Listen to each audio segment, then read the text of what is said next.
Good morning, evening, afternoon, or whatever time it is, and thanks for tuning in to another episode of Cynema, the podcast. And this week, episode 18, we're going to look at George Lucas and the entire Star Wars franchise as the rise of Skywalker gears up to start coming around. And there are a lot of things that have been said already, and this is not really a rehash. And most of all, I'm not going into bashing the prequels. I will be talking about them only from the happenstance of an entertainment aspect and the way that they were made. However, I do believe that Red Letter Media's Mr. Plinkett has the definitive, absolute, complete assessment of everything wrong with George Lucas's prequels, and also finds the positive in those prequels. This is a look at George as a man, as someone who, as a young filmmaker, revolutionized the film industry and distribution and got his dream up on the screen against all odds. I mean, the story of how Star Wars, the original Star Wars, which has now been dubbed A New Hope, Episode 4, A New Hope, how it got to screen is just amazing. And it's really one of those great kind of tales that inspires filmmakers to want to go out there and be the next George Lucas. So I think probably the best way to start this podcast is just to get it out on the table. And that is, look, George Lucas has been kicked around for the facial he gave us with the Star Wars prequels. And he's taken a real drubbing in the media, especially when he sold everything over to Disney for the famous $4 billion check. And I got to say something up front right here. And for a while, I was growing really weary of George Lucas's perceived whining in the press at The Force Awakens and of course, what I personally feel the disaster of The Last Jedi. And George, would go out there and he would say stuff, and then all of a sudden he would kind of retract his statement, almost like Disney, took him to the woodshed and said, George, that's not what we talked about here. You got $4 billion and you're supposed to play nice. What I did not know, and I said at one point, it's like if I had $4 billion, I would be off doing as much good as possible. And I've heard this now and looked it up as well and confirmed that the majority of that $4 billion that Lucas received has gone into various philanthropic and charitable outlets. So the man has done a lot of good with the money that he's been given. And a lot of people are, believe it or not, literally in their lives better off because of Star Wars. So, good for George on that one. And maybe that makes me feel that I guess I shouldn't really be complaining as much as when he complains. He might have something there. So, in building right on with that, which seems to be a common thread with cinema, is the idea of fans complaining. A lot of people out there are the armchair critics, and I've talked about this on a number of episodes. People who have no idea how films are made. They have no idea about film history, and yet they are the critics, and they're savaging everything. And we can talk about The Last Jedi forever, but I guess I do want to ask all the Star Wars fan experts, how is your movie doing? You know your film, the one you don't write, the one you didn't direct, the one you didn't produce. I mean, let me be more specific. How about all you angry fans out there? How are your movies, the ones in your heads or on your hard drives or in the reams of your unpublished fan fiction? How are they doing? You see, there's a big difference to sit there and critique and throw mud at somebody. And the number one question I always have back is what do you got? I was never a Star Wars fan, and I put that in quotes, because I really do believe that fan, which is part of the word fanatic, it implies mental instability. I enjoyed the Star Wars films, and I drew inspiration from them as a dreaming future filmmaker. But did I dress up as Obi-Wan, Han, Luke, or Chewie for the opening of Empire Strikes Back or Return of the Jedi? Absolutely not. I can say that the most flagrantly fan thing I ever did for Star Wars was I cut out of school in 10th grade, at the end of 10th grade, to go up to the mall to get in line for Return of the Jedi. Because at that point, we all thought, this is it. This is the last one. And we're going to find out if Darth Vader is really Luke's father, because, again, we didn't have the internet and 24-hour news to run spoilers all the time and ruin everything for us and give away every small piece of minutia that was out there, we actually went back and they held this secret for 2 years and wanted to be surprised. And we walked in surprised and we left surprised. And I stood in line for probably 7 hours until they opened the gates to go see Return of the Jedi. And I went down into the theater and I watched the movie, and I remember the audience going absolutely nuts every time one of the major characters came on screen. And that's when I started to realize just how much of the pop culture Star Wars had taken up. And that was when I understood. I was in 10th grade. That's when I understood, man, that Star Wars had now officially become a thing. And it had spread. It was more than just, you got some toys and Legos and all that stuff. This had become a thing. Now, to be fair, they were movies. And they weren't my life. I saw The Empire Strikes Back like 3-4 times in theaters, and I enjoyed it. They were always matinees, too. I don't think I ever saw The Empire Strikes Back at night in a movie theater. They were great popcorn entertainment matinee films. While I enjoyed them, I didn't live and breathe Star Wars. I didn't, sit and write fan fiction. And I guess, look, if you do that, good for you. But that's not going to change anything, and that's not going to do anything. If it helps you as a writer, I guess I can understand that. I guess if it brings you some joy and enjoyment, then I guess I understand that too. But to think that fans control the property, and you hear this all the time online, if it wasn't for us fans, Lucas wouldn't have anything. No, that's not necessarily true.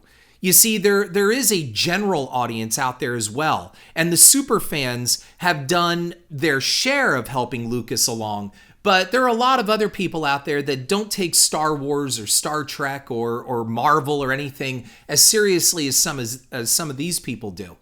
And so that's a really arrogant, haughty statement from people to say that without us, there just wouldn't be a Star Wars. That is absolutely incorrect. And on top of it all, I think the most important thing is superfans suck the fun out of movies. They are the Sith. One is the theater seat critic, and the other is the jock armchair quarterback. And I'll take this beyond Star Wars.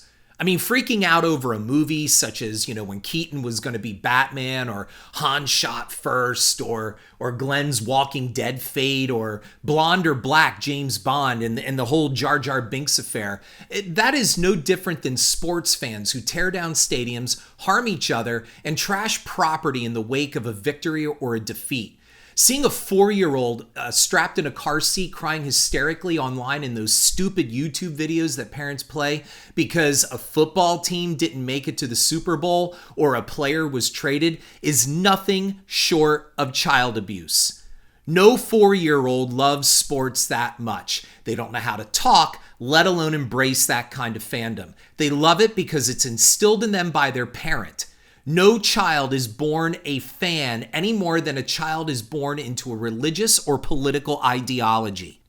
The response I get back to these kind of statements is always, oh, you don't understand sports. That's because you don't play sports. That's because you don't like sports. That is not true. Let me tell you something. I can tell you the power of sports will do more to unify a country than the political process. And I've seen that happen. I was in the Galapagos Islands off the coast of Ecuador during a huge soccer World Cup event, and Ecuador was in the event, and they had scored a goal, and we were on an island where this was one of the few islands where there was actually a population, and that population, pretty much that town, was the entire population of that island.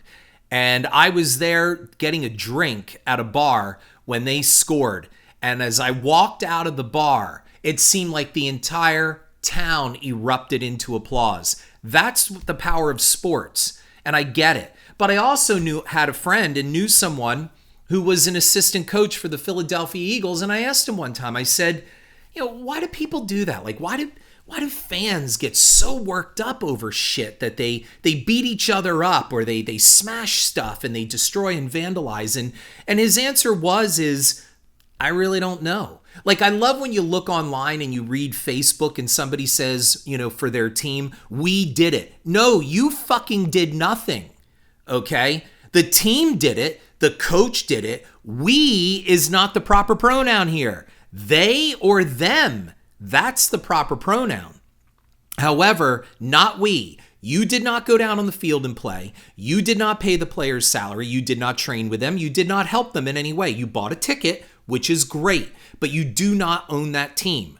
So we did nothing. That would be like me saying when a film that I like wins an Oscar, we did it.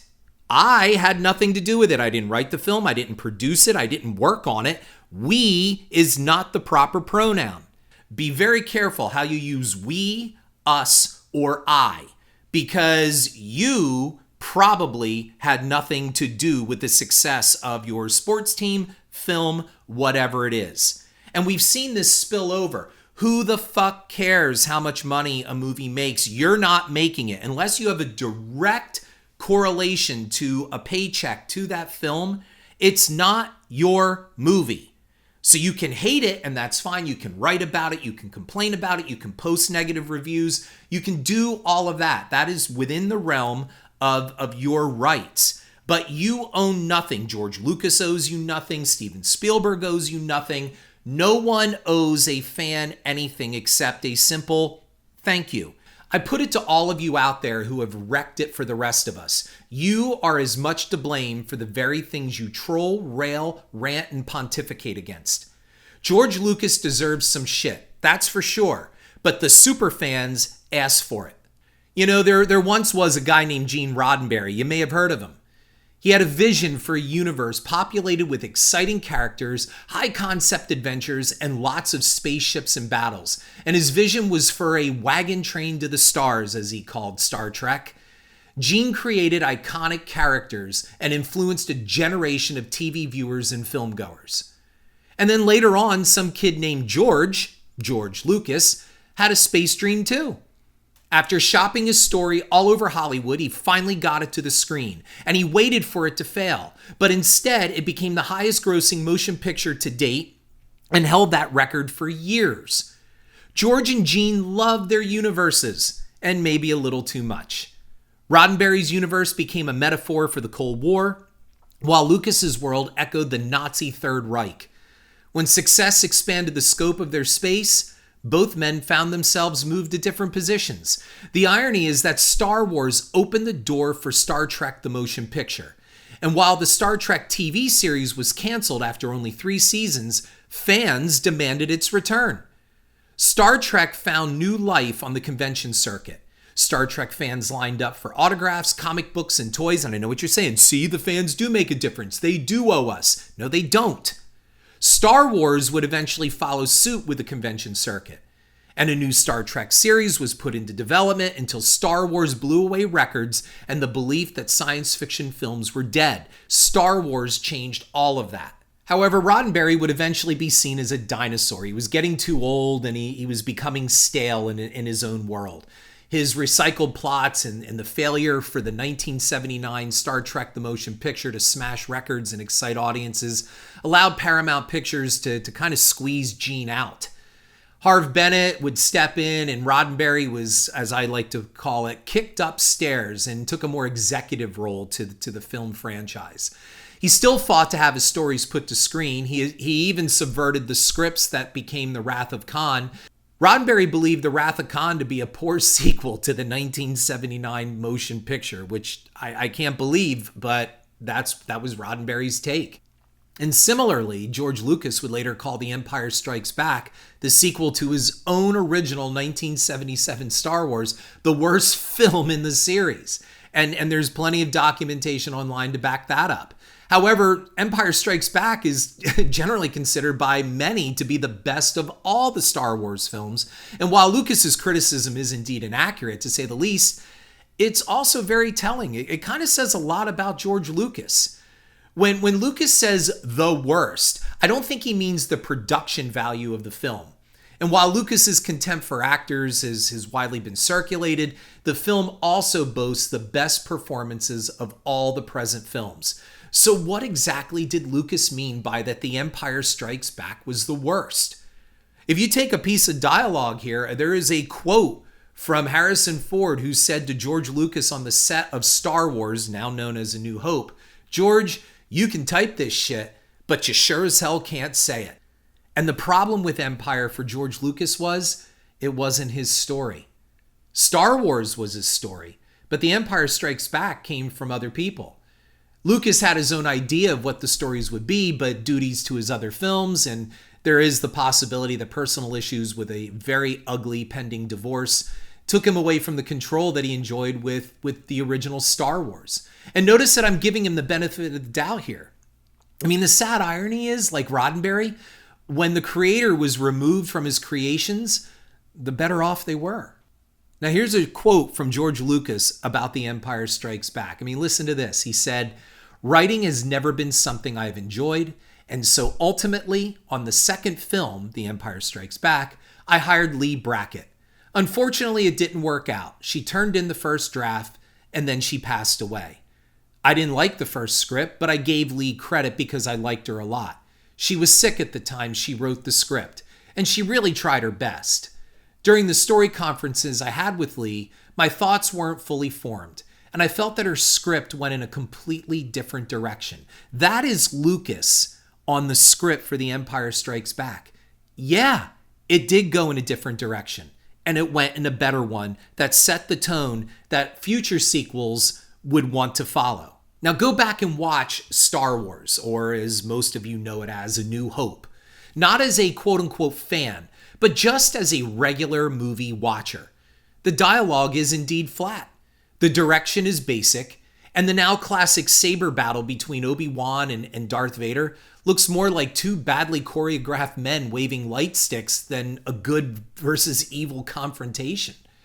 Yet when we first saw it, we were enchanted because the overall effect of the film was this: we never saw shit like this before. The opening shot of the Star Destroyer cruising above us for so long endlessly, we knew we were in for something really cool. Now Lucas, he had a sweet backdoor deal on the very first film. The studio would get the biggest slices of the box office pie. However, Lucas retained merchandising rights. And most people, especially Star Wars fans, that this is not news. It wasn't box office that built Lucasfilm. It was toys. Christmas 1977 saw so much of a demand for Star Wars toys, and I remember this as a kid. Empty boxes were shipped with the promise of the order later being filled. Lucas was a billionaire, and he earned it.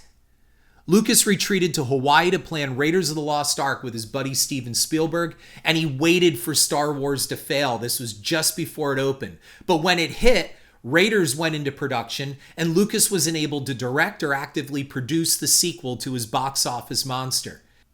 He hired on a director with Hollywood knowledge without being Hollywood, which was Irvin Kershner. Lee Brackett and Lawrence Kasdan took the writing chores. While Lucas popped on set here and there, overall, The Empire Strikes Back went forward without his direct influence and without Lucas's meddling. As most would agree, Star Wars provided the foundation, but The Empire Strikes Back, well, I mean, the Empire layered on the flesh, muscle tone, and the real meat of the entire story. Darth Vader was elevated into something beyond evil, and Han became a martyr. While many point out the usual lines, "I love you, I know, I am your father, there is no try," for me, all the series stands for is played out when Han is lowered into that carbonite. And that scene where Han Solo is dipped into carbonite threw chills up my neck, wet my eyes with tears, and it was done with virtually no dialogue. John Williams' operatic score, which I feel The Empire boasts the best score of his entire career, conveyed the agony of evil's triumph. Chewie throws his head back in a mournful wail as his friend is lowered. Leia loses the man she's just discovered she truly loves, and Vader stands by as a black monolith of moral corruption. There is no greater scene in any of the films. There is no scene that comes close to so many emotions, excitement, despair, and hope. It is truly powerful, and you can find it online, of course, if you have the DVD, and most of all, if you're listening to this episode, you know exactly what the hell I'm talking about.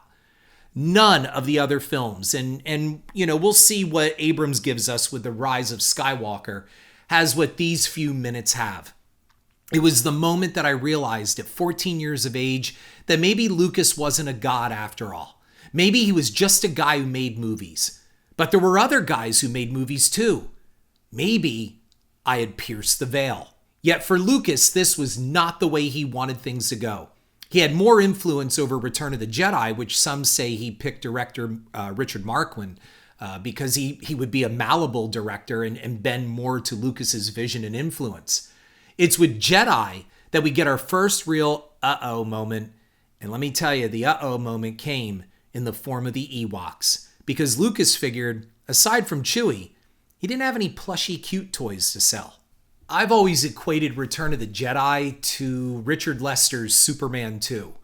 Slapstick and bad humor peppered that film, giving it a far more tone than Empire's dark foreboding. And if you remember Richard Lester's cut of Superman 2, the theatrical version, not the Richard Donner that recently came out, there was a lot of slapstick in that and some really bad special effects. And that's because Richard Lester came on after Richard Donner was let go. And I always maintain that Superman 2 would have been a far different film had Donner directed it. And we get that support with the Richard Donner cut of Superman 2.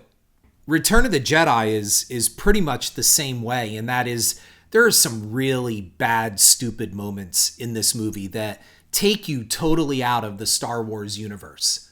It was a 180-degree turn, and Lucas was driving the speeder in Return of the Jedi. While Marquand really tried to do his best, a lot of people on set said that Lucas just hovered over the guy the entire time. I mean, it's here where Boba Fett is totally rendered useless. Jabba plays comic book relief, and while the ending confrontation between Luke and the Emperor was rousing in hindsight, like 30 years later, it was a clear pathway to the dark side of the prequels. We were being set up, and we had 20 years to prepare for it. I mean, think about all of that stuff in Return of the Jedi. We set up this great character with Boba Fett, and then you dispense with him by throwing him into that Sarlacc thing, the giant vagina in the middle of the desert. And like he was knocked into there simply by accident. Han Solo banged his power pack or his jet pack or something. And then we have Chewie, yelling, swinging from the vine like Tarzan in the middle of Endor over the Ewoks. And it just wasn't good. And I have to say, does anybody really realize that the fucking Ewoks were cannibals? Like, they were going to eat those people until they did the Jedi trick with 3PO. I mean, they weren't adorable little things. They fucking eat you. Lucas was back for Return of the Jedi. And while he wasn't in the director's seat, he was back as a scriptwriter. And behind-the-scenes stories tell of Lucas allegedly bullying Marquand into following his directives. Others said Marquand was inexperienced despite a solid track record in previous thrillers and critically acclaimed films. Lucas went from young, eager film Padawan to the Emperor himself, by some accounts. He controlled the system and was the ultimate power in the Star Wars universe. So it's here where I'm going to say that Lucas deserves some shit. Like Roddenberry, did he feel that because he created these worlds, his authority was to be unchallenged? And here's some quotes by people affiliated with Return of the Jedi. And the first one comes from Robert Watts, who was the producer. And he said, "George came and he never left. Richard couldn't grasp it, and George was concerned, so he never left." Now, Kit West, one of the special effects artists on Return of the Jedi, said, "George was on Richard's shoulder the whole time." Sean Barton, one of the editors of Return of the Jedi, said, "George knew it wasn't going to be good even before the first cut was screened. We didn't get it right for George." And then Stephen Starkey, another producer on Return of the Jedi, said, "Richard had interpreted George incorrectly, or his instincts were moving in a different direction." Now, superfans packed movie houses to get a glimpse of the new trailer for the first Star Wars movie in 20 years after Return of the Jedi, and that was, of course, The Phantom Menace. And I remember when the countdown started. Star Wars fever was back in 1998, and Lucas was directing, but there were disturbances in the Force. I remember going to see this new film with my brother, and the lights went down, and the 20th Century Fox, dun-dun-dun, dun-dun, that came up, that anthem played. Lucasfilm showed up all shiny, and then the famous words, "A long time ago." And that's when my brother looked at me and said, "Man, I hope this doesn't suck." Lucas got to tell his story for Phantom Menace, and Jedi positioned us for it. Phantom Menace was more of untelling a story. And it was here that I realized the problem. Lucas had no one telling him no on the set of Phantom Menace. No one had the balls to tell the Emperor about his clothes. So there's Jar Jar, midichlorians, plasma ball battles, little Greedos playing with Annie, C-3PO built by Darth Vader, who thought this was a good idea. Obi-Wan works with R2-D2, but in A New Hope, he said he never remembered owning a droid. For a non-fan, I sure felt I knew my shit, and Lucas was full of it. There wasn't anyone on Lucas's staff who read his script and said, "George, this is bad. Like, seriously, bring someone in. What's Kazdan doing?" At least have Kazdan take a swipe at it. Lucas allegedly financed episode 1 with his own money, and that consolidated his power, if that's true. Lucas said this about fans. "Well, it's not a religious event. I hate to tell people that. It's a movie. Just a movie. The controversy over who shot first, Greedo or Han Solo in episode 4, what I did was try to clean up the confusion, but obviously it upset people because they wanted Solo, who seemed to be the one who shot first in the original, to be a cold-blooded killer. But he actually isn't. It had to be done in all close-ups, and it was confusing about who did what to whom. I put a little wider shot in there that made it clear that Greedo is the one who shot first, but everyone wanted to think that Han shot first because they wanted to think that he actually just gunned him down. Well, that's Lucas's own take on his own fans. So let's look at these fans just for a minute. The stereotypical fan often claims to be bullied. They've been bullied in their lives. They were bullied in school. And so their answer to anyone who disagrees with them or pokes fun at their Star Wars world is to bully and threaten back behind the safety of online anonymity. Sounds like these fans who preach about virtue, justice, and freedom, the things that they say their Jedi heroes stand for, have gone to the dark side. So back on topic. George Lucas took to the media a few weeks before The Force Awakens opened to say that his ideas for a whole new series of Star Wars films were nixed by Disney after acquiring Lucasfilm for that $4 billion. And while I'm not a fan of the Disney empire, I will say this was probably the smartest move they could do to recoup their money. I mean, Disney said no to George Lucas, and he will be rewarded handsomely, which he was. George got his money and was respectfully told to go away. Far, far away. If you remember, I was talking about when my brother and I went to go see The Phantom Menace, and we left our wives at home. And it was part of an effort to recreate the magic of youth. I mean, we were older now. And much like the excessive and cloying advertising for The Force Awakens, a pre-internet world was pummeled with Star Wars mania when The Phantom Menace came out. I mean, fans clogged the theaters just to catch a teaser trailer. And that's when I heard the first rumblings of uh-oh moments. The film looked CGI-filled and cartoonish, but the music was great, and Superfans, I guess, they were rejoicing. So my brother and I, as we said, we went to the theater about a week after Phantom Menace opened. It was packed. My brother said something simple and prophetic, like I said, I hope it doesn't suck. And the lights went down and applause filled the theater, and those logos came up, and the music, the Fox anthem, all that stuff that I said. And the audience went crazy. I remember when A Long Time Ago came up on the screen, I looked at my brother and said, "We're 14 again." But then the uh-oh moment came in that title crawl, and some of you probably remember it. There were trade routes and federations and taxation, and what the fuck was this? Planet blockades? There might be hope. They sent 2 Jedis to do something hopefully interesting, and my eyes glazed over. It was like getting this awesomely wrapped gift as a kid. You tore into it and found out that it was socks, underwear, or a book.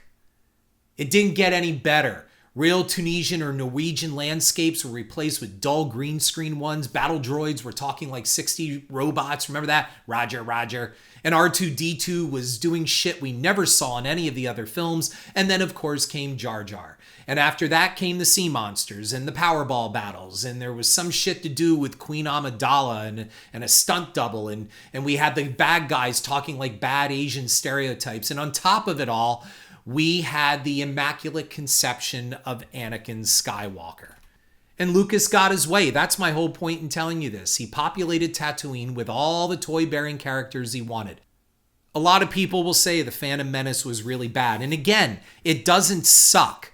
The Phantom Menace does not suck because a lot of high-end work and talent and artistry went into it. No, it doesn't suck. You're really going to say John Williams sucks, his score sucked? However, it was boring. And Lucas went ahead and he explained the Force away as a genetic condition.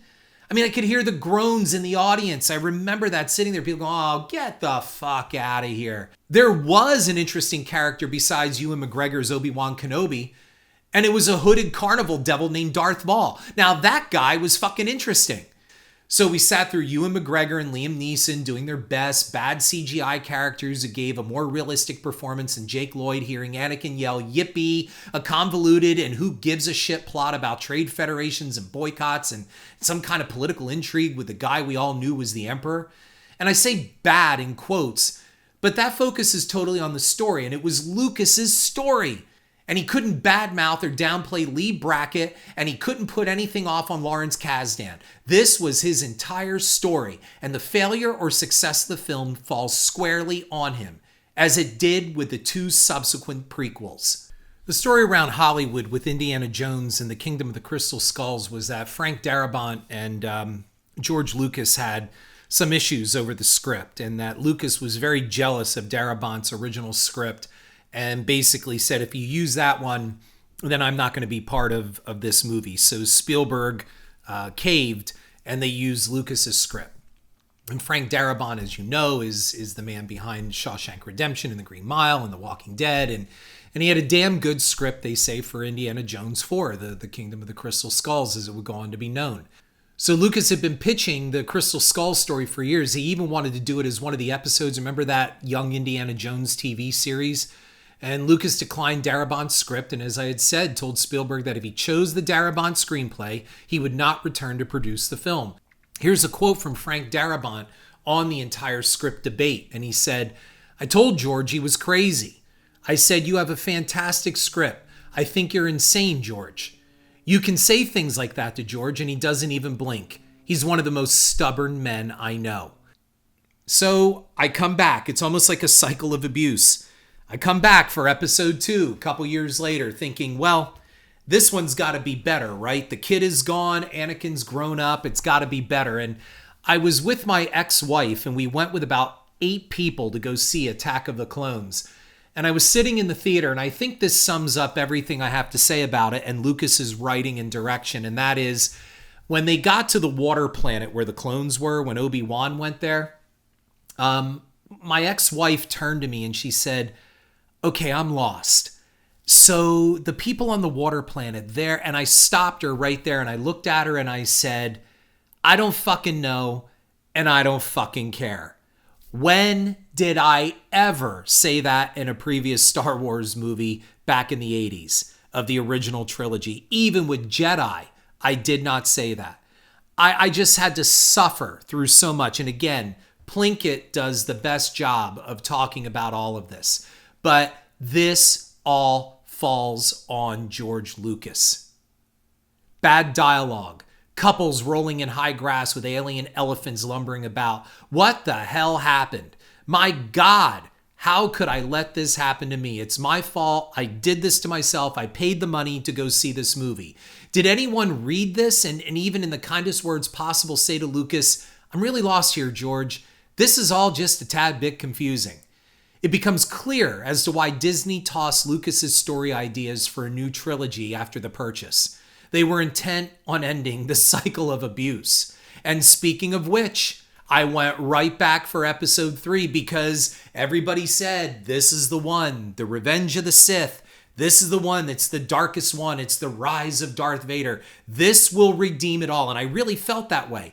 If the Revenge of the Sith is great, then all is forgiven for the previous 2. And I drug a friend along with this, and he goes, dude, those 2 other ones really sucked. Please tell me this one's going to be better. And if it isn't, I'm going to kick your ass after the movie's over. And he was a really big guy.